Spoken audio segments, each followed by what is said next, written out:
İnsanın qəlbində yanan elə bir oddur ki, əvvəlcə sahibini yandırar, sonra isə ətrafını. Tarix boyu bir çox fitnələrin, düşmənçiliklərin və faciələrin arxasında həsəd dayanmışdır. Yer üzündə ilk axıtılan qanın səbəbi həsəd idi. Hz. Adəm əleyhissalamın övladları arasında baş verən faciənin kökündə paxıllıq dayanırdı. Hz. Yaqub əleyhissalamın illərlə övlad həsrəti çəkməsinə səbəb olan da oğlu Yusuf əleyhissalama qarşı qardaşlarının qəlbində yaranan həsəd idi. Şeytanın Allahın rəhmətindən qovulmasına səbəb olan onun təkəbbürü ilə birlikdə həsədi oldu.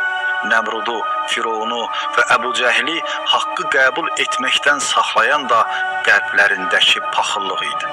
Uca Allah da bizə bu şəkildə dua etməyi öyrədir və paxıllıq etdiyi zaman paxılın şərrindən Allaha sığınıram. Peyğəmbərimiz sallallahu aleyhi və səlləm isə belə buyurur: həsəddən çəkinin, çünki atəş odunu yandırdığı kimi həsəd də yaxşı əməlləri məhv edər.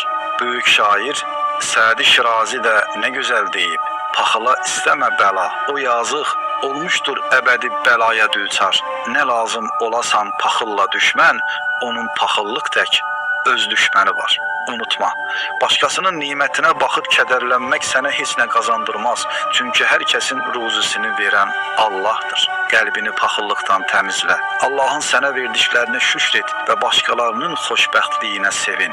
Bu sənin üçün daha faydalıdır.